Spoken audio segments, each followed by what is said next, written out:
Estamos começando mais um programa Sem Corte pela TV Guajará, Canal 7.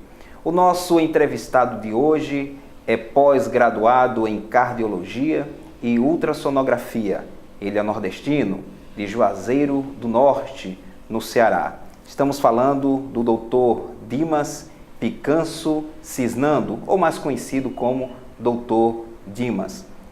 Muito obrigado, Dr. Dimas, por ter aceitado o nosso convite para essa entrevista. Eu é que agradeço o convite do nobre entrevistador Tassiano e também à TV Guajará, Canal 7, pela oportunidade de me expressar para os meus amigos de Tailândia.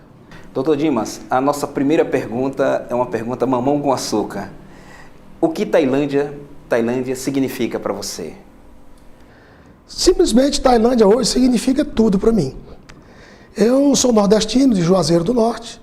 Há 30 anos, como tantos outros nordestinos aqui no estado do Pará, nós viemos para cá devido a uma grande crise financeira. E o meu pai veio com a família toda para cá, e aqui eu me formei médico. A minha vida inteira eu fui nômade. Meu pai era funcionário do Banco do Brasil, e nós moramos em várias cidades, em 14 estados nesse país, até que nós chegamos em Belém do Pará. E aqui em Belém do Pará eu me formei médico e continuei nômade. Como nômade? Fiquei trabalhando em várias cidades, Portel, Melgaço, Breves, Capanema, Salinas, Bragança e tantas outras. Até que por obra do destino, recebi um convite para vir trabalhar em Tailândia. E aqui eu encontrei o meu lugar, aqui eu encontrei pessoas que eu considero meus pares, com os mesmos sentimentos, com as mesmas angústias e com as mesmas aspirações que eu. E eu decidi aqui criar raízes, trouxe a minha família para cá, e aqui eu participo hoje da comunidade e pretendo, de todo o coração, engrandecer essa grande cidade que é Tailândia, que, como eu ouvi de um amigo, que diz que Tailândia é a cidade onde jorra leite e mel. Aqui é terra boa, terra barata, clima bom, e a 200 quilômetros do porto. E eu quero fazer parte dessa grande Tailândia onde jorra leite e mel.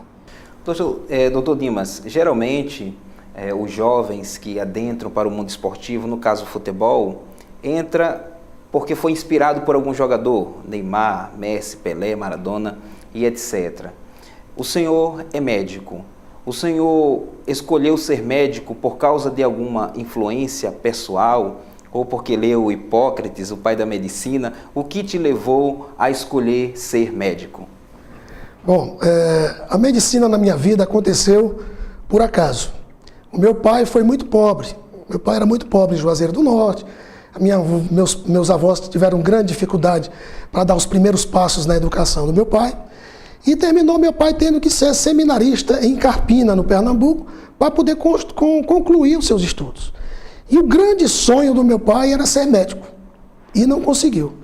E eu sou o filho mais velho, meu pai criou 4 filhos legítimos, mais 5 adotivos, e o meu pai nos botava na cabeça que nós deveríamos ser médicos. Isso era uma grande vontade que ele não conseguiu realizar e que ele queria realizar num filho. E eu fui o primeiro. Eu entrei na medicina por causa do meu pai, para agradar o meu pai, que era um grande sentimento dele. E eu me encontrei na medicina depois. Tanto é que eu te falo hoje com toda sinceridade que eu não saberia mais escrever a minha vida sem a medicina. Entrei por acaso, mas hoje sou um homem realizado e se eu puder induzir da mesma maneira nos meus filhos, eu vou induzir a mesma coisa. Induzir, não obrigar. Eu digo que os erros que eu cometi na minha vida foram erros cometidos pela minha cabeça por mim mesmo. Os acessos da minha vida sempre teve um pouco da vontade dos meus pais. Doutor Dimas, falando da atuação do médico, o senhor não acha que hoje a abordagem do médico ao paciente é técnica demais? Muitas vezes se baseia somente no que o paciente fala, não existe mais o toque, que era algo muito característico dos médicos do passado. Certa vez tive um problema de saúde, fui mais ou menos em uns 3 hospitais lá em Maceió, em algumas clínicas, e não descobriram o problema que eu tinha. Quando retorno para Maceió, eu estava no interior do estado, quando retorno para a capital, que fui em uma clínica de um médico de mais ou menos 70 anos de idade, ele fez testes simples que os outros médicos não fizeram.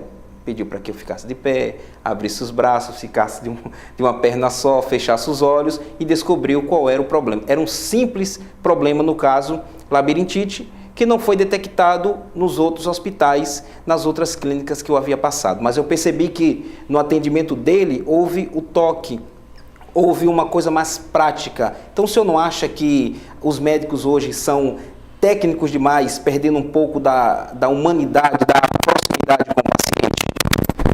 Olha, Tassiano, eu sou médico há vários anos. Eu vou te falar uma coisa. A faculdade e as escolas, elas escolarizam.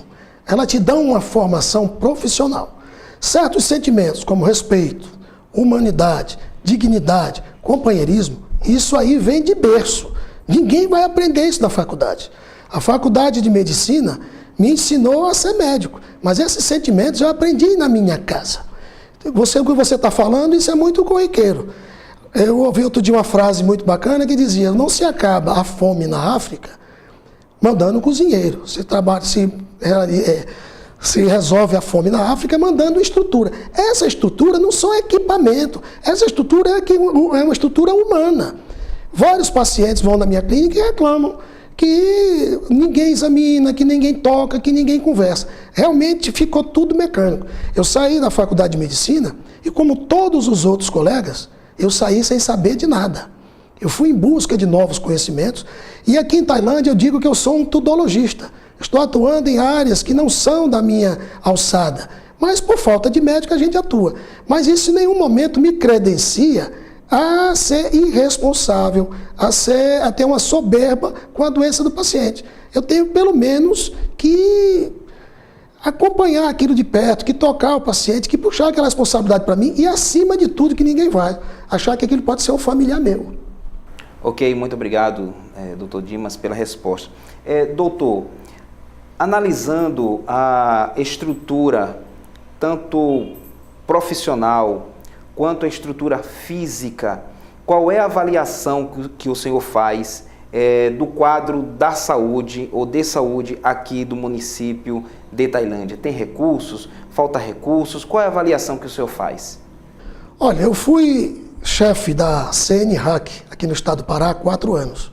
O que era isso? É o Cadastro Nacional de Referência de Alta Complexidade. Então eu trabalhava aí no governo da Ana Júlia há 4 anos. Então, marcação de consulta, marcação de exame, TFD, o TFD para fora do estado, aqueles de alta referência, indo para o INTO, e até na auditoria eu trabalhei 4 anos. Na realidade, no Brasil, a saúde é deficitária. É recurso insuficiente dos 3 governos, estadual, federal e municipal. Ocorre que você só faz saúde com 3 coisas. Primeiro, dinheiro. Segundo, conhecimento. E terceiro, compromisso. Você pode suprir a deficiência de dinheiro com conhecimento e compromisso até determinado ponto. Mas que a saúde é deficitária E ainda tem uma máxima dentro da saúde que diz que o lucro da saúde é a satisfação do usuário. Então a saúde não é para dar lucro. Quanto mais dinheiro você ganha, quanto mais você reinveste na saúde. Mas o que é comum no nosso país é se tirar dinheiro na saúde, tirar dinheiro da saúde, e a população continua exigindo e se instala esse caos que nós estamos hoje. Ok. Mas quais são as alternativas que o senhor apresenta para esse quadro de saúde no nosso município? Voltando à história. Primeiro, conhecimento. Só a vontade de querer fazer não resolve. Primeiro, conhecimento. Segundo, compromisso. Existem pessoas aqui na saúde de Tailândia altamente descompromissadas. Existem outros que devem ser chamados para o dever. Olha, você tem um compromissado, eu tenho o cara que está descompromissado. Eu tenho que elevar esse descompromissado ao nível do compromisso. Mas eu não posso, às vezes, deixar a coisa solta demais, porque eu desestimulo aquele cara que está compromissado. E, por último, vamos falar de orçamento. Você tem que enxugar ao máximo. Quem não entende de 3 coisas, débito, crédito, saldo, não administra nem a própria casa. Existe dinheiro, sim, mas eu tenho que maximizar esse mínimo de dinheiro possível, para que esse mínimo de dinheiro possível valha o bastante para eu poder desenvolver um trabalho suficiente para a população que é carente de tudo. O senhor falou sobre o profissional, alguns indivíduos descompromissados. Recentemente, tive uma experiência muito ruim no HGT. cheguei por volta das 10 horas, saí praticamente às 5 horas da manhã. Durante o tempo que ali estive, pudemos constatar alguns erros, que inclusive levamos ao conhecimento do diretor, o José Neto. E segundo ele, fez uma reunião com a equipe e passou todas as reclamações que foram feitas.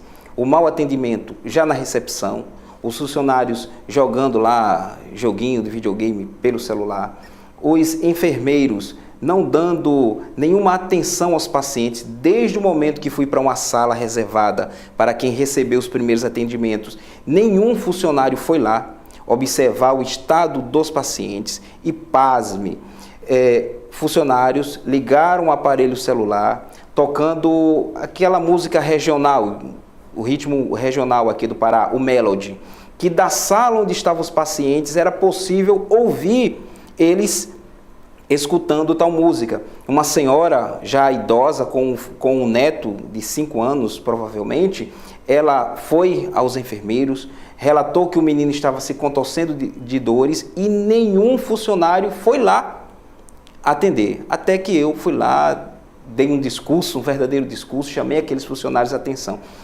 Qual a avaliação que o senhor faz diante de um quadro desse?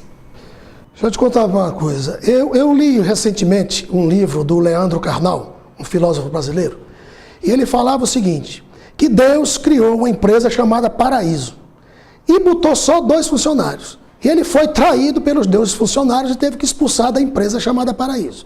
Para que você tenha uma empresa competente, você tem que ter, primeiro, você tem que dar estrutura para os funcionários. Segundo, você tem que dizer qual é o caminho que aqueles funcionários devem seguir.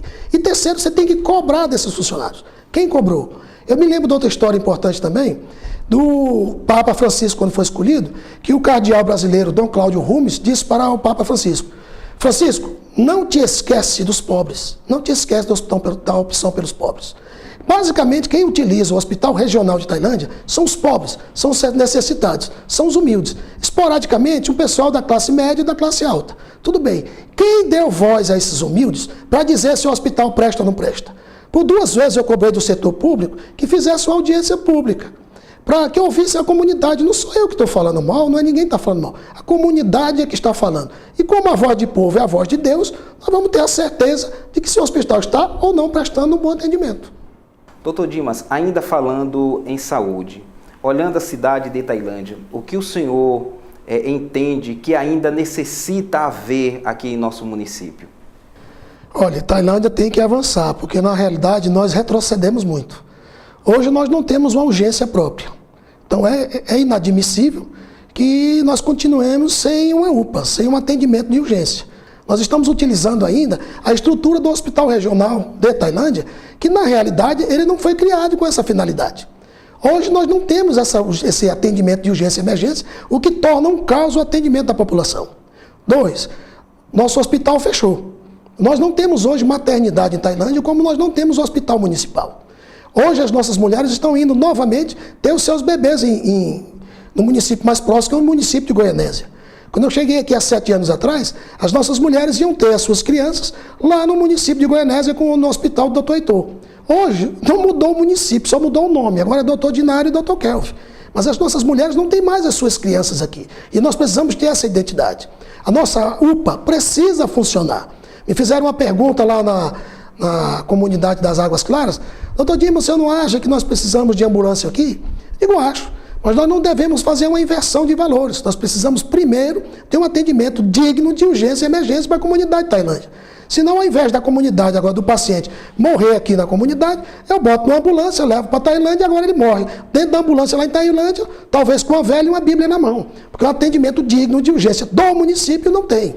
2, nossas várias, se eu não me engano, 6 postos de saúde estão de portas fechadas. Foram construídos, não sei por que, por situação, não foi me explicado, mas ainda está para abrir, para atender a população.